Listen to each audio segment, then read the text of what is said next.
View তো আসছে কিন্তু সাবস্ক্রাইবার বা লাইক আসছে না, এটা সবচেয়ে বড় সমস্যা। আজ আমি এর সহজ সমাধান দেব। সমাধান 1, সমস্যা আপনার কন্টেন্টে নয়, আপনার কল টু অ্যাকশন বা দর্শককে কি করতে হবে সেটা পরিষ্কারভাবে বলতে পারছেন না। ভিডিও শেষে সাবস্ক্রাইবার বাটন যোগ করুন, আর সবচেয়ে গুরুত্বপূর্ণ হলো ভিডিওর মাঝেই জোরে বলুন, লাইক করুন এবং কমেন্টে লিখুন আপনার কি লাগবে। উদাহরণ আমার মতো করে বলুন। এই ভিডিওটি পছন্দ হলে একটি লাইক করবেন, চ্যানেলটি সাবস্ক্রাইব করে রাখবেন, আর আপনার একটি ক্লিকেই আমার মোটিভেশন বেড়ে যায়। সমাধান 2, 100% আপনার সাবস্ক্রাইবার বাড়বে। প্রথমে আমার চ্যানেল ওপেন করুন আর এই ভিজিট কমিউনিটি এর উপরে ক্লিক করুন। এবারে যা বলছি অবশ্যই আপনি ফলো করবেন। প্রথমে আপনার চ্যানেল ওপেন করুন আর একটি স্ক্রিনশট নিন।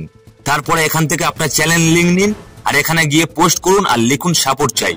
আর আমার সমস্ত ইউটিউবার ভাই বোনকে বলছি সবাইকে সাপোর্ট করুন। ইউটিউব একটি ফ্যামিলির মতো, যে যত সাপোর্ট পাবে সে তত দ্রুত গ্রো করবে। আর এই ভিডিওটি পছন্দ হলে জাস্ট একটি লাইক দেবেন। আপনার একটি লাইক আমার ভিডিও বানাতে অনেকটা শক্তি দেয়। আর চাইলে আমাদের চ্যানেলটি সাবস্ক্রাইব করবেন, আর প্রশ্ন থাকলে অবশ্যই কমেন্টে লিখবেন।